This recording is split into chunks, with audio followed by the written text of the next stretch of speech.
Alors nous sommes contents que vous soyez là. À vous, les frères qui sont venus, surtout à notre frère qui a été proposé d'être pasteur et qui cherche la vérité. Ici, nous sommes le ministère de la voix de minuit, Matthieu 25 à 6. Et dans nos présentations, et la prédication qui va venir, et l'exhortation à cause de vous aussi, nos frères invités, il y a une chose qu'on voudrait que vous compreniez. Ici, on ne dit rien si cela n'est pas écrit noir sur blanc dans la Sainte Bible.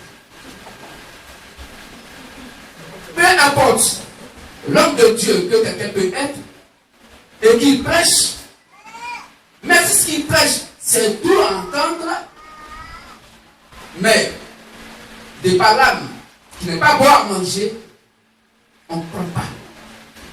Il faut que ce qu'on dit soit mentionné noir sur blanc dans la Sainte Bible. C'est pourquoi nous avons pour socle, pour boussole, la Sainte Bible. En dehors de la Bible, nous ne disons rien. C'est pourquoi si quelqu'un dit que l'homme de Dieu et qu'il passe, qu'il dit qu'il n'est pas écrit noir sur blanc, la Bible, on n'écoute pas. Que vous bénisse. Amen. Amen. Amen. Alors, nous allons nous présenter à vous. Nous sommes le ministère de la voix de minuit, Matthieu 25 et 6. Aujourd'hui, beaucoup de personnes, beaucoup de gens se donnent ce titre-là de Matthieu 25 et 6. Se donnent ce titre de Matthieu 25 6. Comme si c'est eux qui ont été mandatés par le grand-mère béni à cette époque qui concerne le ministère de la voix de Matthieu 25 6. Nous sommes l'unique, authentique, dans tout le monde entier. Un ministère qui porte le nom d'un être humain est un ministère diabolique. Quand on demandait à Bob, qui es-tu? Quand on demandait à Jean-Baptiste, qui es-tu? Quand on demandait à Jésus, qui es-tu? Il montrait des versets bibliques qui étaient écrits dans l'Ancien Testament. Parce que l'Ancien Testament, qui est le livre prophétique, devait donc amener les gens qui devaient accomplir les choses sur lesquelles on a prophétisé, ils devaient les manifester quoi dans le Nouveau Testament. Amen. Amen. Donc quand on lui dit qui es-tu, il donne sa place dans la Bible, dans l'Ancien Testament. Que je bénisse. Amen. Donc de la même manière, nous, Matthieu 25 à 6, la Bible tout entière parle de nous. Mais, selon ce que dit la Bible, Luc 20 à 45, si Christ n'a pas ouvert l'esprit, tu ne peux pas comprendre. Quand Jésus lui aussi est venu, il dit, il n'est pas venu pour sauver le monde entier, mais il est venu pour sauver ses fils et ses filles. Car il est venu chercher et sauver ce qui était perdu. Je suis béni. Donc tout à l'heure, dans notre présentation, si vous voyez qu'il y a quelque chose que vous avez entendu et que vous n'avez pas bien compris, ne condamnez pas. Mettez de côté. Notez. Enregistrez. Après le culte, vous allez poser des questions. On va ouvrir la Bible et la Bible va donc vous expliquer. Donc nous sommes le ministère de la voix de minuit, Matthieu 25 à 6. Ce ministère glorieux que la religion se disant chrétienne ne connaît pas tellement de Dieu. Et qui cherche surtout à détruire ce ministère de par tous les moyens. Selon Apocalypse 12. À partir du verset 1 jusqu'au verset 12. Que je bénisse. Ministère de la voix de minuit, Matthieu 25 à 6. Pourquoi? La Bible dit, et on va lire tout à l'heure, Matthieu 25 à 6. Nous lisons pour notre frère. Matthieu 25 1 à 6. Les versets 1 à 6. Alors le royaume des cieux sera semblable à 10 vierges qui, ayant pris leur lampe, allaient à la rencontre de l'époux. 5 d'entre elles étaient folles et 5 sages. Les folles, en prenant leur lampe, ne prirent point d'huile avec elles. Mais les sages prirent avec leur lampe de l'huile dans des vases. Comme l'époux tardait, toutes s'assoupirent et s'endormirent. Au milieu de la nuit, on cria, voici l'époux, allez à sa rencontre. Amen. Amen. Christ bénisse.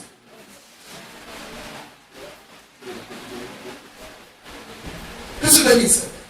Donc, frères, sœurs, voici Matthieu verset 6, selon les Saintes Écritures. Le royaume des cieux est semblable à 10 vierges. Or, la vierge, selon la Sainte Bible, conformément à la doctrine des apôtres, c'est toute personne qui n'a aucune autre adoration que l'adoration que les apôtres de Jésus-Christ ont fait sur la terre. Voilà ce que la Bible appelle une vierge. C'est toute personne qui n'adore pas un autre Dieu en dehors du Dieu des apôtres, Seigneur Jésus, de Christ et des prophètes. Je dis c'était la pierre angulaire selon Éphésiens 2 du 9 à 20. On lit rapidement. Qu'est-ce que tu dis? Éphésiens 2. Éphésiens 2 du 9 à 20. Éphésiens 2, 19 à 20. Ainsi donc, vous n'êtes plus des étrangers, ni des gens du dehors, mais vous êtes concitoyens des saints, gens de la maison de Dieu. Oui. Vous avez été édifiés sur le fondement des apôtres et des prophètes, Jésus-Christ lui-même étant la pierre angulaire. Amen.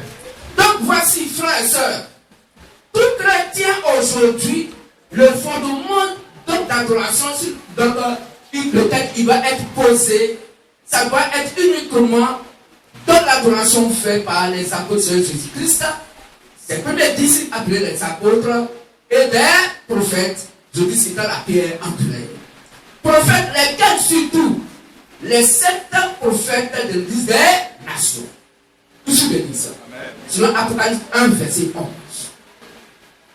Donc, quelqu'un qui est un croyant n'adore pas n'importe où. Et on n'adore pas Dieu n'importe comment. Parce que Dieu a toujours son lieu d'adoration.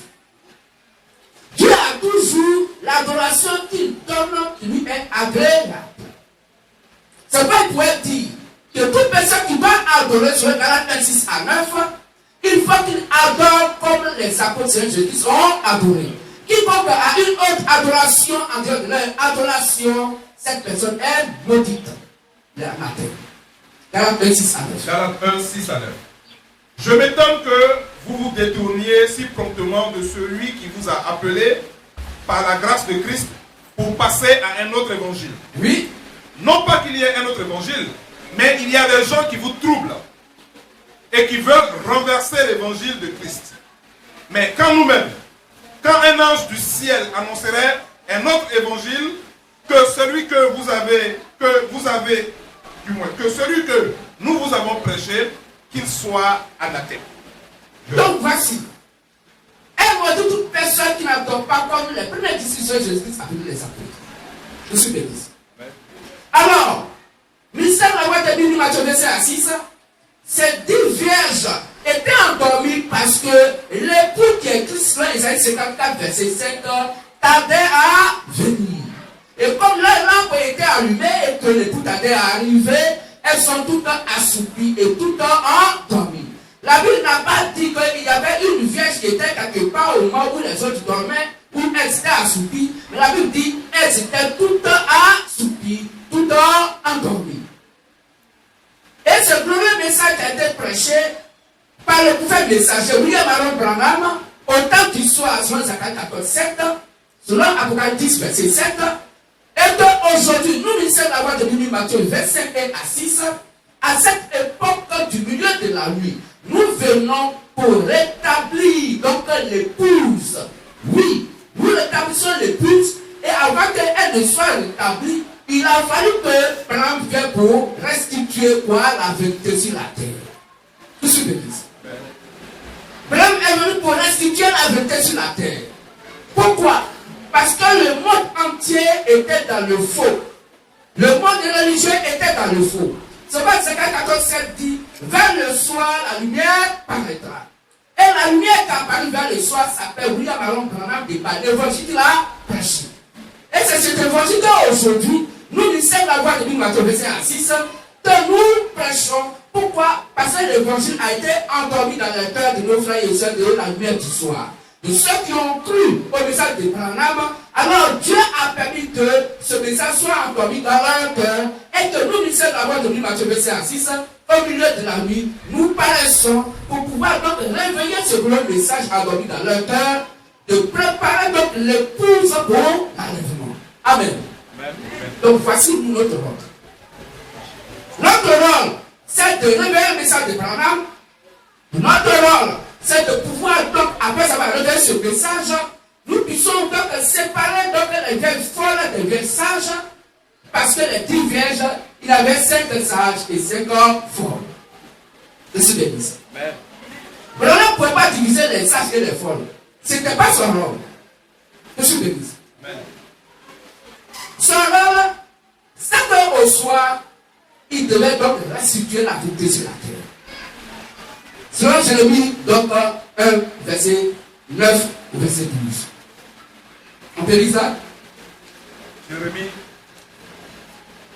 1. Jérémie 1. 9 à 12. 9 à 12. Puis l'Éternel étendit sa main. Et l'Éternel donc étendit sa main. Et toucha ma bouche. Et il toucha ma bouche. C'est Jérémie le prophète qui parle. Et l'Éternel me dit, voici, je mets mes paroles dans ta bouche. Regarde, j'établis aujourd'hui sur les nations et sur les royaumes. Je t'établis aujourd'hui sur les nations et sur les royaumes. Je t'établis aujourd'hui sur les nations et sur les royaumes. Pour que tu arraches. Pour que tu arraches. Et que tu abattes. Et que tu abattes. Pour que tu ruines. Pour que tu ruines. Et que tu détruises. Et que tu détruises. Pour que tu bâtisses. Pour que tu bâtisses. Et que tu plantes. Et que tu plantes. La parole de l'Éternel. Voici donc le rôle que notre frère Branham est venu jouer. Oui, il est venu pour abattre la fausse doctrine de son époque. Il est venu pour ruiner la fausse doctrine de son époque. Il est venu pour détruire la fausse doctrine de son époque. De la prédication que Branham donc prêchait à cette époque. Pour replanter, pour rétablir, pour planter, ça ne pas la vérité. Que je bénisse. Branham ayant fini ce travail, Dieu permet que les couleurs de son message soient endormies. Ça veut dire quoi? Qu'il va prendre le message de Branham et chacun va donc faire ce qu'il veut, apporter la pensée humaine donc dans ce que Branham a prêché. De telle sorte qu'aujourd'hui, il y a plusieurs branches des croyants du message de Branham. Or, Dieu n'est pas divisé. Dieu, il est unique. L'évangile ne va pas être divisé. Aujourd'hui, le message que Branham a prêché a été divisé par les croyants de message de Branham. Dieu a fait exprès pour que nous, lycéens de la loi de Matthieu 6, nous puissions venir pour pouvoir donc révéler ce message et de faire l'enlèvement en séparant donc les vierges folles des vierges sages. Tout ce l'église. On comprend mieux? Alors, minute, pourquoi frère? Le minute dont nous parlons ici n'est pas une minute 24 heures des humains. Parce que la Bible dit dans Matthieu 24 que de 2 femmes qui mourront, une sera prise et l'autre sera laissée. De 2 personnes qui sont couchées, qui dorment, elle sera prise, l'autre sera laissée. Or, l'enlèvement va se faire le même jour, à la même heure et à la même seconde. À quel moment on dort et à quel moment donc on travaille? Parce que l'autre dort et l'autre est dehors, c'est qu'il y a un qui est là le jour et l'autre qui est là la nuit qui dort. Qu'est-ce que je dis ça? Donc le temps de l'enlèvement va se faire à la même heure, à la même seconde. C'est pas que le fuseau horaire humain dont notre Dieu parle de minuit, mais le minuit dont notre Dieu parle, c'est un minuit spirituel et non un minuit donc littéral des humains. Qu'est-ce que je dis? Qu'est-ce que Dieu appelle minuit? Les hommes appellent minuit 24 heures. Dieu appelle minuit un temps, une époque où des gens vont comprendre la parole de Dieu et l'a mélangé avec la pensée humaine. La Bible dit il est minuit. Que je bénis ça. Minuit pourquoi?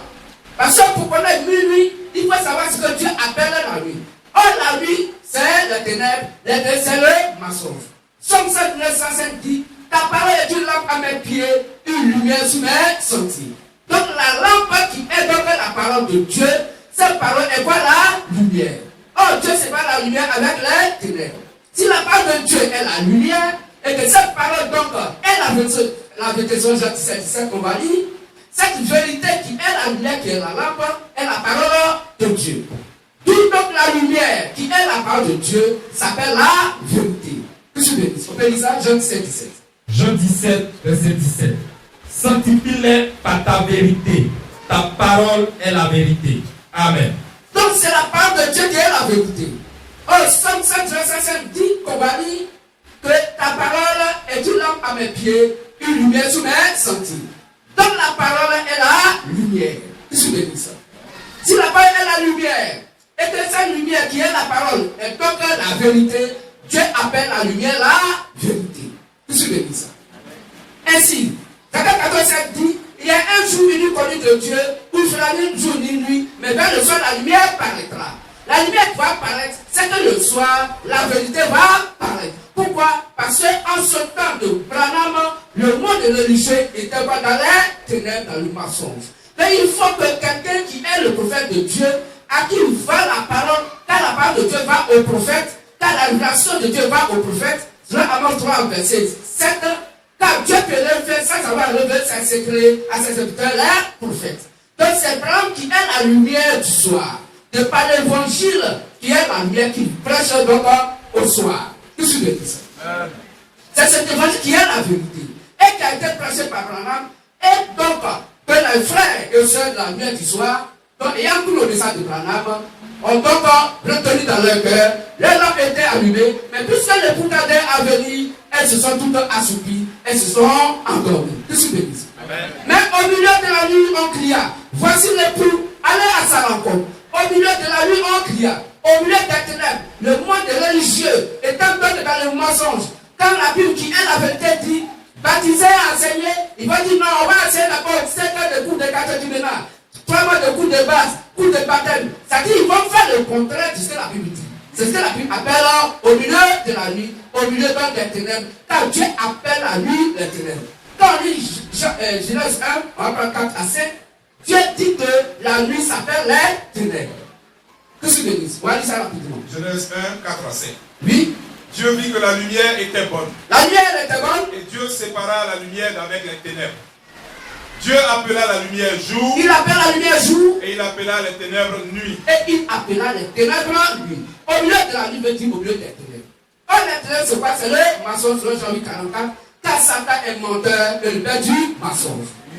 Donc, minuit veut dire un temps, une époque où des gens vont mélanger la parole de Dieu avec la connaissance humaine, avec la philosophie humaine, avec la tradition des hommes, et rejeter ce que la Bible a dit.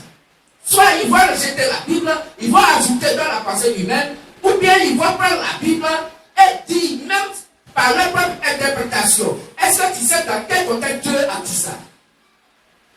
Voici ce que la Bible appelle minuit. Quand les gens viennent et ils bâtissent des nouveaux-nés, il est minuit. Ce sont les ténèbres. Les ténèbres sont opposés à la lumière qui est la vérité.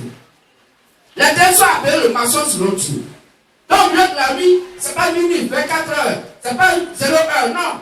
Mais c'est quand des êtres humains veulent aider Dieu en utilisant donc des préceptes, des doctrines qui n'ont rien à voir avec l'enseignement que les apôtres ont donné. Tout ce que je dis. Amen. Donc voici un peu l'attaque de mon frère. Alors, nous sommes posés sur le fondement posé par les apôtres du Seigneur Jésus le Christ et des prophètes, Christ lui-même étant par la pierre angulaire selon Éphésiens 2, 9 à 20. Ce que vous allez entendre ici, ouvrez vos Bibles et lisez ensemble avec nous. Qu'est-ce que je dis? Lisez ensemble avec nous. Vérifiez ce que vous écoutez ici avec la Bible. Ne vérifiez pas avec vos églises. Ne vérifiez pas ça avec ce que vos hommes de Dieu ont dit. Ne vérifiez pas ça avec ce que vos femmes de Dieu ont dit. Mais le chrétien vérifie ce qu'on lui prêche avec ce qui est écrit noir sur blanc dans la Bible. Car au commencement était la parole. Et c'est cette parole qui est la vérité selon Jean 17. Donc si vous voulez la vérité qui vient de Dieu, alors ayez les regards dans les Saintes Écritures. Si la Bible est d'accord, le chrétien est d'accord. Si la Bible n'est pas d'accord, le chrétien n'est pas d'accord. Parce que la Bible n'est pas d'accord. Donc le chrétien doit être en accord avec les Saintes Écritures. Tout ça, c'est la Bible qui est la boussole du chrétien. C'est la Bible qui va être donc l'orientation du chrétien. Si nous voulons la vérité qui vient de Dieu, laissons tomber nos propres pensées humaines. Laissons tomber les pensées de nos hommes de Dieu. Laissons tomber les pensées des femmes de Dieu.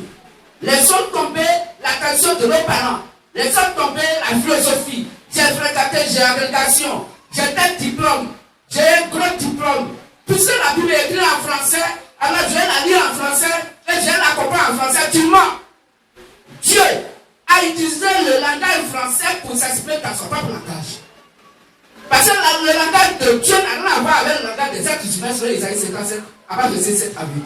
Car vos pensées ne sont pas mes pensées et vos voix ne sont point mes voix.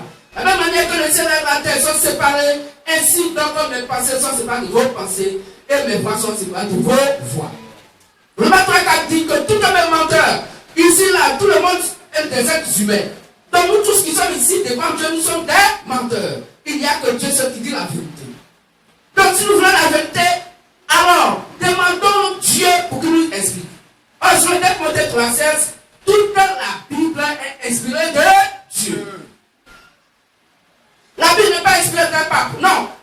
La Bible n'est pas inspirée d'un monseigneur, non. La Bible n'est pas inspirée d'un bishop, non. La Bible n'est pas inspirée d'un prêtre, non. La Bible n'est pas inspirée de ton papa qui t'a fait ni de ta mère, non. La Bible est inspirée de Dieu parce qu'elle est la parole de Christ, la vraiment écriture, qui est la vérité authentique absolue. C'est pourquoi tout chrétien, toute chrétienne doit avoir ses regards dans la Bible pour avoir la confirmation que ce qu'on lui prêche est exact. Qu'est-ce que c'est? Donc, frères et sœurs, voici donc en quelques mots. Qu'est-ce que c'est? C'est pourquoi, si vous cherchez la vérité, la Bible va vous choquer. Aucun être humain ne peut chercher la vérité là-dessus. C'est impossible. Au contraire, c'est la vérité qui cherche la vérité. C'est Dieu qui est la vérité, qui cherche son Fils qui est la vérité. Car tous ceux qui l'ont reçu, qui ont cru en son nom, la parole de pouvoir d'être avant de Dieu. Lesquels sont nés, non de la volonté de la chair et du sang, mais selon la volonté de Dieu lui-même. Que je bénis ça. Amen. Selon Jacques 6, 44, Jésus pouvait dire, si mon Père qui m'a envoyé sur la terre, s'il ne t'a dit à moi, tu ne peux venir à moi. Donc c'est pas écrit dans les cieux, quand tu vas accepter cet évangile, tu vas monter, tu vas descendre. Un jour tu vas dire oui, on va te baptiser. Mais un seul verset va te faire partie parce que tu n'étais pas destiné à la vie éternelle. Un seul verset est là et va permettre que tu vas quitter parce que tu n'étais pas encore un fils de Dieu. Et celui qui est né de Dieu écoute les paroles de Dieu. Vous n'écoutez pas parce que vous n'êtes pas né de Dieu. Voici ce que dit les Saintes Écritures, Jean 8, 45. C'est pas nous le réjouissons de ce que nos frères et sœurs, nous sommes toujours réunis autour de la bonne nourriture sur Matthieu 4, qui est la parole de Christ. Afin que chaque membre puisse prendre les vitamines de l'évangile et que le corps ici de Christ, que nous tous nous puissions croître ensemble et qu'il ne puisse pas avoir un membre qui soit plus petit que l'autre, mais que chaque membre puisse croître en mangeant la bonne nourriture, les vitamines de l'évangile que nous écoutons et que notre âme soit remplie donc de la vie de Christ. Amen. Amen. Nous sommes les plus heureux. Oui, nous le disons. En tant que ministère de la loi de Matthieu 26. Frères et sœurs, et dans le regard de la Sainte Écriture, Jésus-Christ en venant, la Bible dit que Jésus-Christ en venant sur la terre, il y avait déjà eu des prophéties qui l'ont annoncé. Et même Moïse apparaît à ses siens, à son temps, à son époque, que Dieu suscitera du milieu de vous, donc un frère comme moi. Et quand il viendra, vous l'écouterez dans tout ce qu'il vous dira. Quiconque ne l'écoutera pas, sera le cachot du milieu du peuple. Deutéronome 18, verset 15. C'est ce qui est écrit. Alors quand Jésus est venu, voici Matthieu 17, verset 5. On va lire ça pour le peuple. Il vient. Et pendant le temps de transfiguration, Il y a Moïse qui est là, il y a Élie qui est là, et Jésus qui est là au milieu. Et il change d'aspect. Et donc, voici Pierre qui prend la parole et il dit, mais on va faire 3 temps ici, pour toi, pour Moïse et puis pour Élie.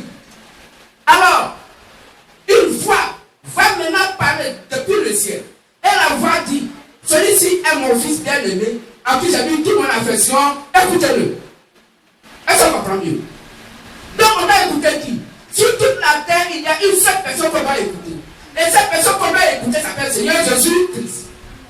Donc comment l'écouter à cette époque? Comment tu dois détecter aujourd'hui en qui il se trouve? C'est-à-dire que tu vas écouter que tu es sûr que c'est Christ que tu écoutes. Puisque le même Dieu, dans 1 Jean 4, nous fait comprendre 1 à 4, éprouvez tout esprit. N'est pas pour tout esprit, mais éprouvez-le. Pour chercher à comprendre qui est le mal de Dieu ou pas. Puisque dans les derniers jours, dans les derniers temps, plusieurs faux prophètes sont venus dans le monde. Tout ce béni. Maintenant, vous à moi, si ton père te dit qu'il y a un faux billet qui circule, et si tu n'as pas montré comment le faux billet du vrai billet, et que tu t'as donc acheté quelque chose, tu lui envoies la monnaie, tu lui ramènes un faux billet, et il te donne, mais ce père-là, c'est un père qui n'est pas intelligent. Puisqu'il n'a pas dit à l'enfant comment reconnaître le faux billet du vrai billet. Or, on ne peut jamais avoir un faux billet s'il n'y a pas un faux billet. On ne tire pas l'original de la photocopie. Tout ce que je dis. On ne tire pas l'original de la photocopie. Tu ne peux pas prendre une photocopie, tu as tiré et puis ça a sorti l'original. C'est faux. C'est de l'original en fait des photocopies. Donc c'est du vrai billet, il va y avoir des faux billets.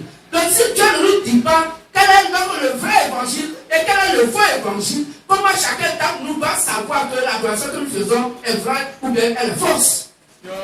Donc Dieu dans la Bible va mentionner des versets pour ses filles et ses filles qui sont des versets de mise en garde. Voilà comment vous les reconnaîtrez. Vous les reconnaîtrez par leurs fruits. C'est ce qui est écrit. Et quel fruit il manifeste? Ce fruit, c'est donc de 30 verset 6 qu'on va lire. Nous avons pas aussi Apocalypse 22 à 19 qu'on va lire. Voici ce qu'ils vont faire. Ils vont ajouter des choses qui ne sont pas mentionnées dans la Bible. Ils vont enseigner des choses qui ne sont pas reconnues par la doctrine des apôtres. Voici. Donc, comment ils ajoutent? On lit rapidement ce qu'il veut. Deutéronome 30, verset 6. Pas Proverbe 30, s'il vous plaît. Proverbe 30, verset 6. Proverbe 30, verset 6.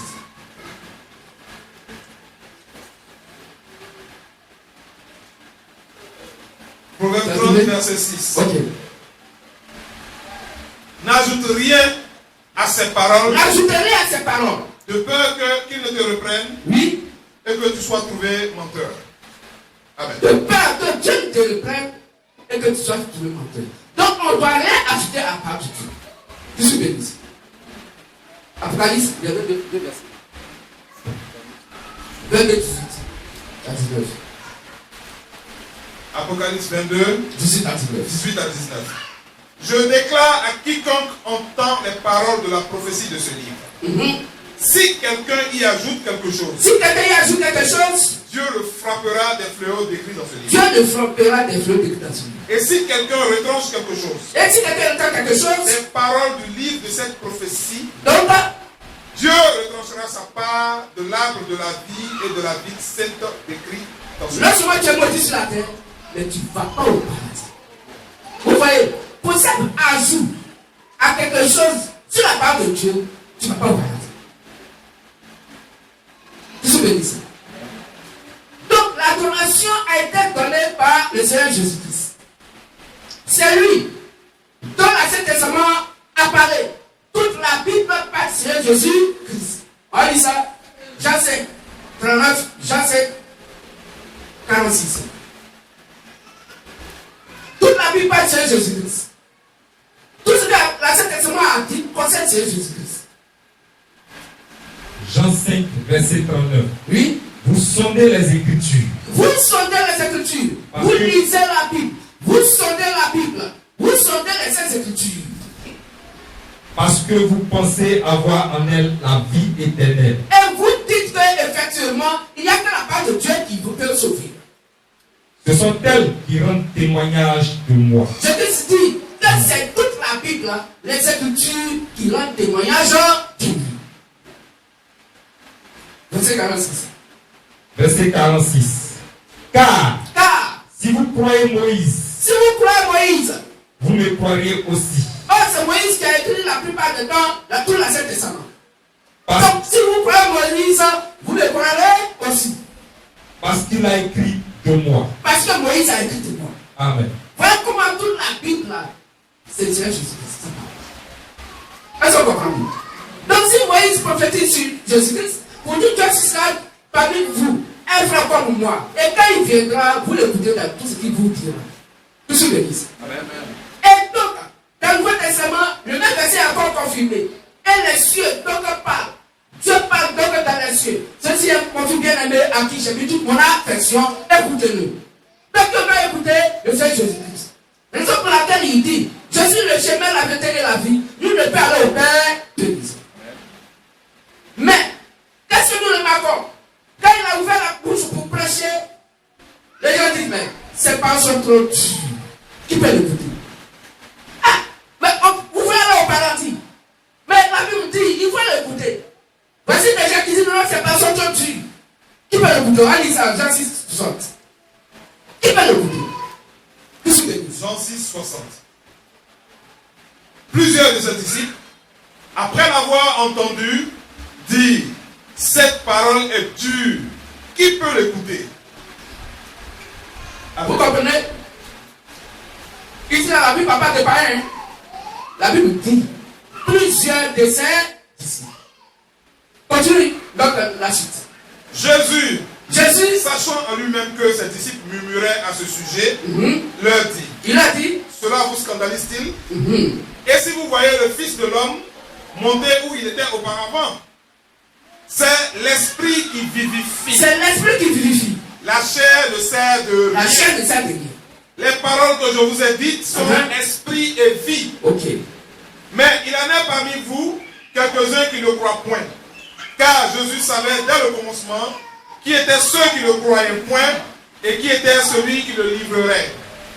Et il ajouta, c'est pourquoi je vous ai dit que nul ne peut venir à moi si cela ne lui a été donné par le Père. Amen. Amen. Merci. Alors, si cela n'a pas été donné par le Père, tu ne peux pas connaître l'évangile de ton époque qui doit se donner. Que je bénisse. Amen. Que je bénisse. Amen. Donc, frères et sœurs, aujourd'hui, l'évangile est sur la terre. Et des frères du message de Branham disent autre chose parce qu'ils sont endormis. La Bible même confirme que le fils de William Marion Branham ne peut jamais faire l'enlèvement. C'est impossible. Joseph Branham, c'est comme ça qu'on l'appelle? On dit c'est comme ça, oui. Joseph Branham, je crois, oui. Il ne peut pas. L'évangile n'est pas héritage de père en fils. Non. C'est une élection qui vient de Dieu. Si cela t'a été destiné à avoir une fondation du monde physique, tu vas monter, tu vas descendre, tu vas l'appliquer. Si tu veux, il faut te cacher dans le sous-sol. L'évangile va te trouver là-bas. Toi-même, tu vas quitter là-bas, tu vas le faire. Exemple, Jonas à Ninive. Qu'est-ce que tu veux dire? L'évangile, ce n'est pas la force. Ce n'est pas qui fait mieux que l'autre, non. Mais chacun est une portion de la manifestation de l'évangile. Comment chaque membre du corps humain a un rôle à jouer. Et chaque membre joue son rôle indépendamment de l'autre, mais pour l'édification commune et pour donc, la vie commune, concernant tout le corps humain. Tout ce que je dis. Donc ils sont tous endormis. Ils ne peuvent pas faire l'enlèvement. C'est nous MVM. Nous tapons la poitrine. C'est nous MVM qui faisons l'enlèvement. On va les réveiller. Oui. Quelques-uns, quand il a commencé à venir dans le MVM, et là-bas, Dieu s'est fait un grand nombre. Parce que le message de Branham était dur. Qui pourrait l'écouter? Il n'y a que les fils et les filles de Dieu qui ont accepté l'évangile. Que Branham a prêché. Aujourd'hui encore, les gens font la guerre encore au ministère de la voix de minuit. Vous dites, mais vous là-haut, quel évangile vous prêchez? Vous là, vous êtes des démons, vous êtes des sorciers. Oui, nous sommes des sorciers, allez au paradis. Nous, on va aller à l'enfer. Seulement ce qu'on vous vous dites, vous les religieux, prêchez ce qui est écrit noir sur blanc dans la Bible, sans ajouter, sans rétention. Ça, c'est le conseil des démons vis-à-vis des chrétiens. Amen. Alors, frère, Jésus-Christ a confié l'évangile à 11 disciples et non à 12. La Bible te disait que Jésus a eu 12 disciples, où Judas Iscariot était son disciple, c'est faux. Pourtant, c'est du noir sur blanc dans Matthieu 10 que Judas Iscariot fut appelé en tant que disciple de Jésus-Christ. Que c'est béni. Mais va au paradis, pas ceux qui sont appelés. Va au paradis, ceux qui sont élus pour le paradis. Cela ne faisait pas. Quand vous avez été élu avant la fondation de mon physique, afin que vous soyez saints et irréprochables devant Dieu. Que c'est béni. Ça va par la loi de Moïse. Comme va au paradis, non. Sur le Galates 3, verset 9 au verset 12, la Bible nous fait comprendre que, jusqu'au verset 13, toute personne qui pense être sauvée par les œuvres de la loi est sous la malédiction. La loi est venue pour nous maudire. Tout le rôle que la loi sait faire, c'est de nous maudire. Elle va nous condamner pour nous amener à la mort. C'est tout ce que la loi sait faire.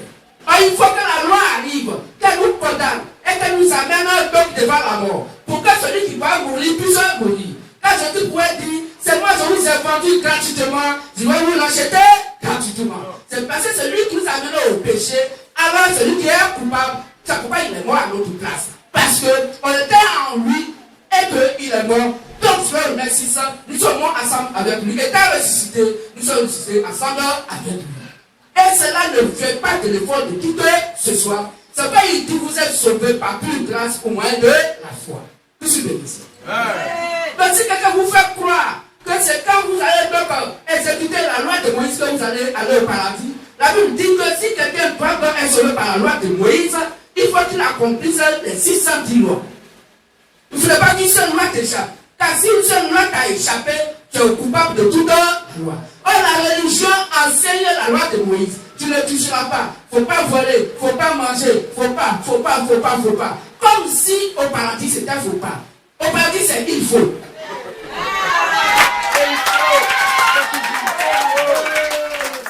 Là-bas il faut. Il faut d'abord que tu tombes dans le péché et que maintenant le médiateur vienne jouer son rôle. Ta seule vision descend après parole de péché. Pour que son sang puisse donc laver nos âmes et que maintenant nous puissions maintenant avoir accès au paradis sur Jean 14 verset 6. Je suis le chemin, la vérité et la vie. Nous ne pouvons aller au Père que par moi. Il faut qu'il soit le sacrifice expiatoire pour nos péchés pour que nous puissions aller au paradis. Si tu es prêt sur la terre que tu es sans péché, tu vas à l'enfer. Il faut que tu sois d'abord pourri de péché et que tu sois condamné pour que la grâce puisse avoir sa valeur cachée.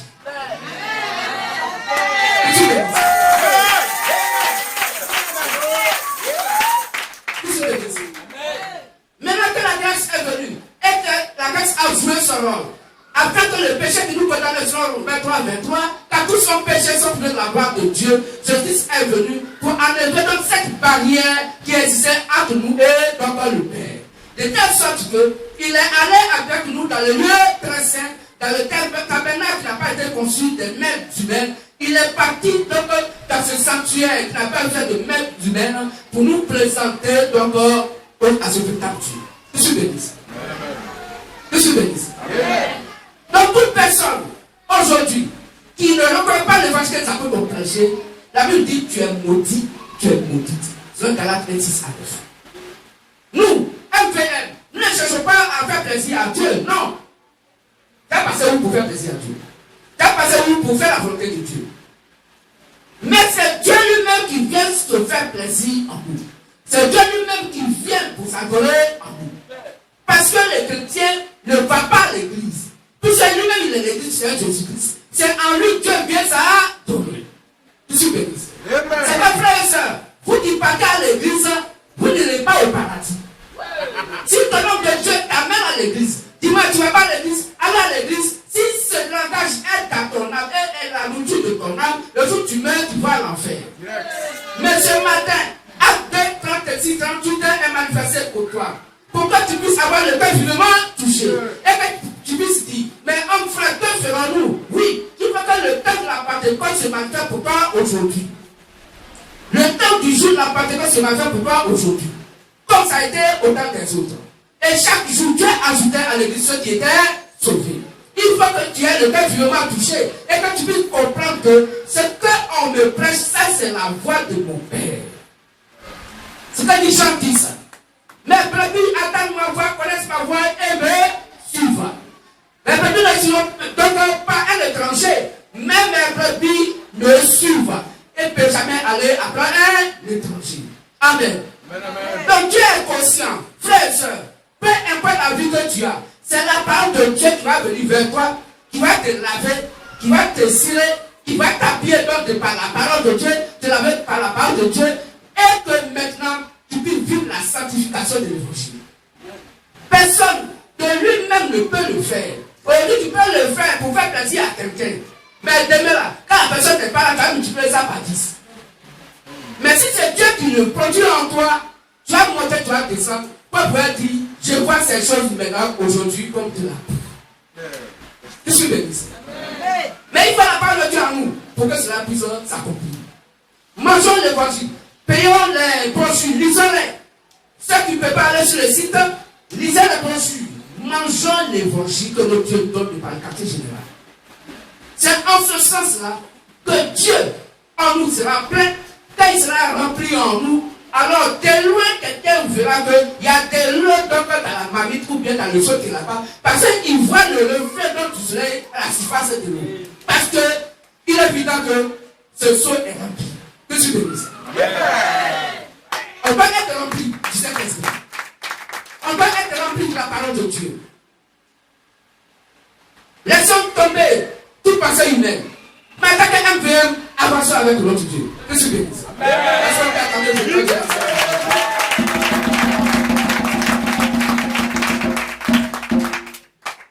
Alors, c'est à pour nos frères. Tout à l'heure, vous avez posé des questions. Comme le temps est peu parti, nous allons prendre le thème du jour. C'est un thème court. On va, le Dieu permettant, on va finir ça dans peu de temps. Alors, le thème de ce jour, c'est un grand thème. Un grand thème. Alors, prenez vos bics, cahiers, vos bics, ceux qui peuvent enregistrer, vous pouvez le faire.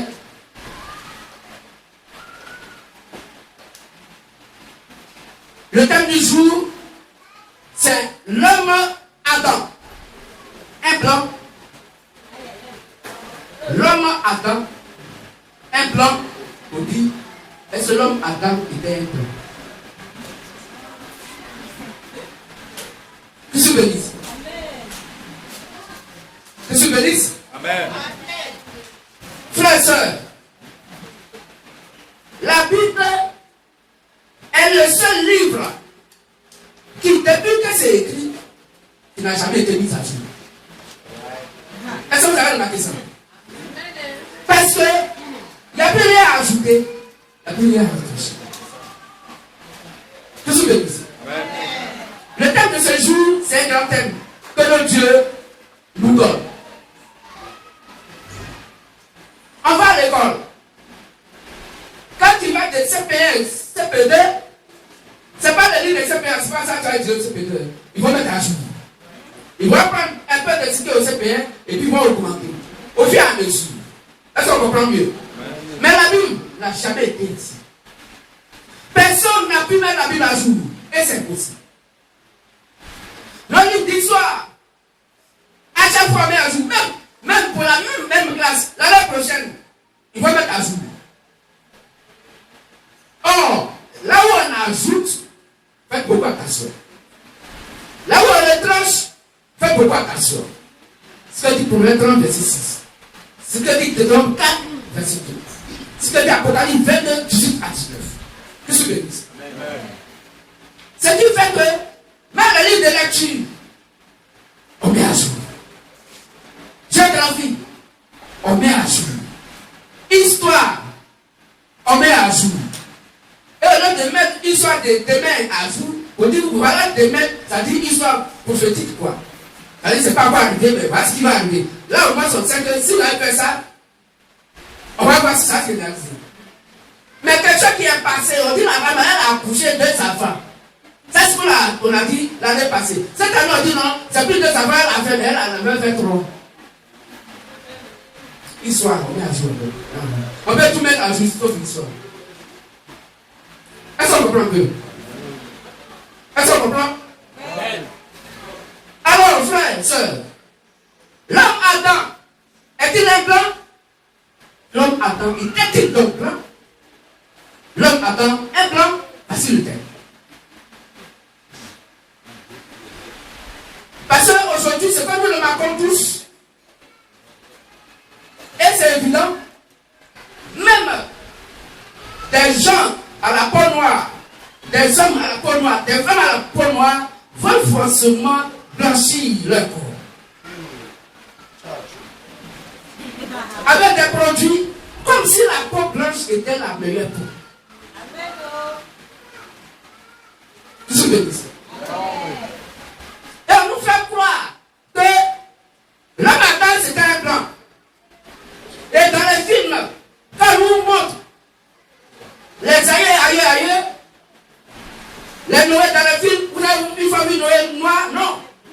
Quand on fait film de Adam et Ève, ces femmes, jolies garçons, n'importe qui, on a Pinocchio.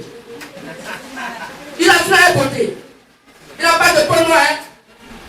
C'est une peau blanche. Comme si c'est ça qui était la vérité. Qu'est-ce que je dis? On comprend mieux?